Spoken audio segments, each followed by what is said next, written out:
नमस्कार good morning everyone गासैखौबो आंनि गोसो गोरबोजों बे बड'लेण्ड आम आदमी पार्टी चेनेलावहाय बरायनानै लाग्रोनाय थाबाय बे फुंनि गोजोननायखौ जासिहरग्रोनाय थाबावबाय आङो दिनै नोंथांमोननि गेजेरावहाय फंनैसो बाथ्राखौनो लाबोनो सानदों दिनैहाय जोंनि एनआरसि जानानै थांबाय आरो गोबांथार बे एनआरसि जानानै माखासे सुबुंफोरखौ जोङो 7 लाखनिबो बारा जोङो बांलादेशिखौ मोनबाय होननानै बांलादेशिखौ होखारहरनायनि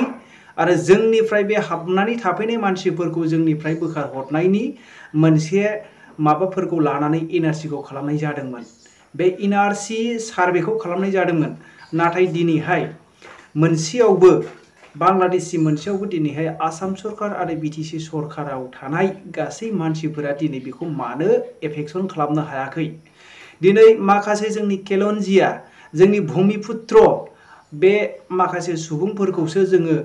दिनै मानगोनां हेमन्त बिश्व शर्मा आरो जोंनि जे बिटिआरनि सिएम जे प्रमद बर' बिथांमोनखौ जोंनि केलन्जिया बा भूमिपुत्र बावनो जोनोम जानाय आरो बेयावनो सिगांनिफ्रायनो रायजो जाबोनाय मानसिफोरखौसो एफेक्सन खालामनायखौ जों नुबोदों जायनि फलावहाय दिनैहाय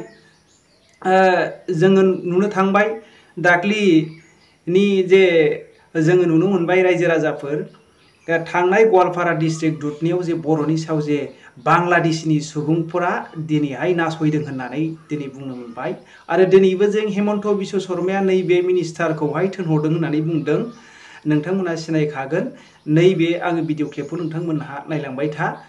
बेबो दिनै बांलादेशि सुबुंफ्रासो जोंनि गेजेराव फैनानै नासयगासिनो दङ बिथांमोनखौ जोङो माब्लाबाबो कनसिडारेसन होनाय नङा क्षमा होनाय नङा नागारनाय नङा बेबायदि बाथ्राखौ बुंदों बिसिबां सैथो बे जास्ट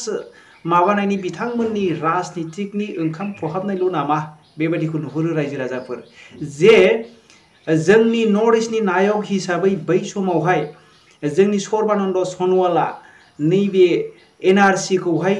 जागायजेनबोबाय आरो जे गासै बे खामानिफोरखौ इमप्लिमेन्टेसन खालामनो थाखाय मावफुंजोबनो थाखाय दिनैहाय दुगा दुसि डक्टर हेमन्त बिश्व शर्मा जोंनि मानगोनां बिथां चिफ मिनिस्टार बिथाङा दिनै बुंबोदोंमोन आरो जोंनि गासै बै समावहाय लामा सामा जथेनाय समावहाय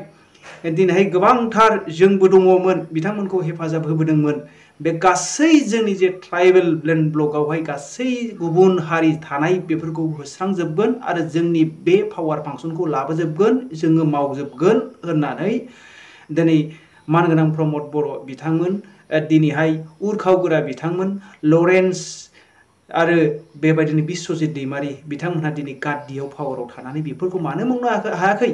बै समाव स्टुडेन्ट इउनियनाव थानाय समावहाय दिनै बिथांमोनहा बेसे गिदिर गिदिर बाथ्रा बुंदोंमोन दिनै जोंनि हायाव जोंनि सेफटि गैया बेखौसो नुहरदों रायजो राजाफोर दिनैहाय नैबे मिनिस्टारा मा बुंनो हास्थायदों नोंथांमोनहा खोनासं बे जोंनि थाखाय बेसे दुखुनांथाव बाथ्रा দলবদ্ধভাৱে আক্ৰমণ কৰাটো সঁচাকৈ বৰ নিন্দনীয় আৰু এটা কথা স্পষ্ট যে কৰবাত এই বাংলাদেশী মূলৰ মানুহখিনিয়ে কৰবাত নহয় কৰবাত কিবা এটা উৎসাহ পাইছে যেন লাগিছে আৰু নিশ্চয়কৈ আমি এটা সন্দেহ কৰিছো যে ধুবুৰীৰ বিজয়ে হয়তো ৰকিবুল হুছেইনৰ বিজয়ে হয়তো এই সকল মানুহক অলপ উৎসাহিত কৰিছে কিন্তু তেওঁলোকে জনা উচিত যে এতিয়াও হিমন্ত বিশ্ব শৰ্মা ডাঙৰীয়াৰ চৰকাৰ চলি আছে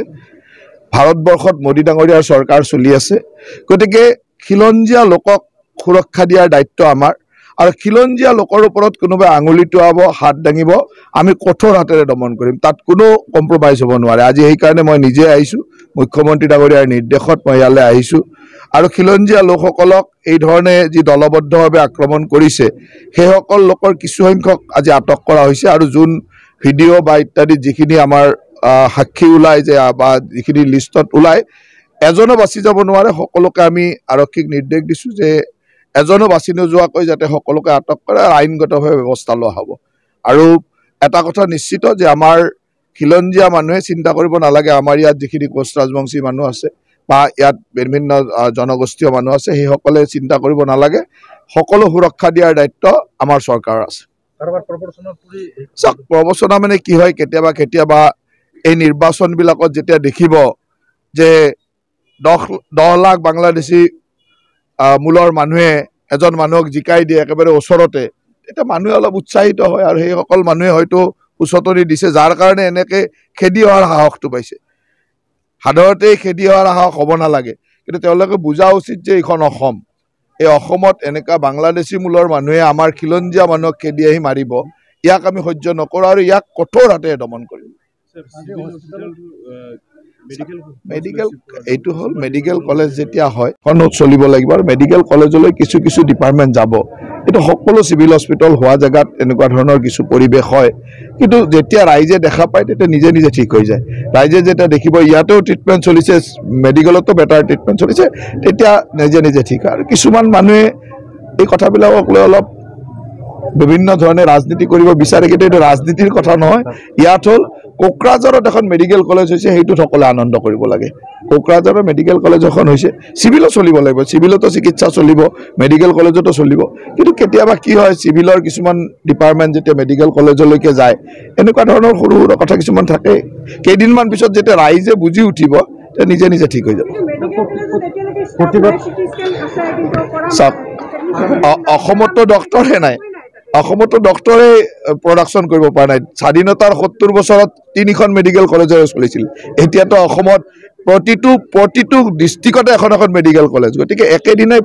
অসমখন চেঞ্জ হৈ নাযাব। যিসকলে চেঞ্জৰ কথা কয় তেওঁলোকে দায়িত্বত আছিল, তেওঁলোকেতো চেঞ্জ কৰিব নোৱাৰিলে। এতিয়া আমি চেঞ্জ কৰিছোঁ, এখন এখনকৈ মেডিকেল কলেজ বনাই গৈ আছোঁ, 24খন মেডিকেল কলেজ হ'ব। এইটো তেতিয়াই ডক্টৰ ওলাব, তেতিয়াই ষ্টাফ ওলাব। মানে কণীটো আগত নে মুৰ্গীটো আগত এইটো ভাবি লাভ নাই। কণী মুৰ্গী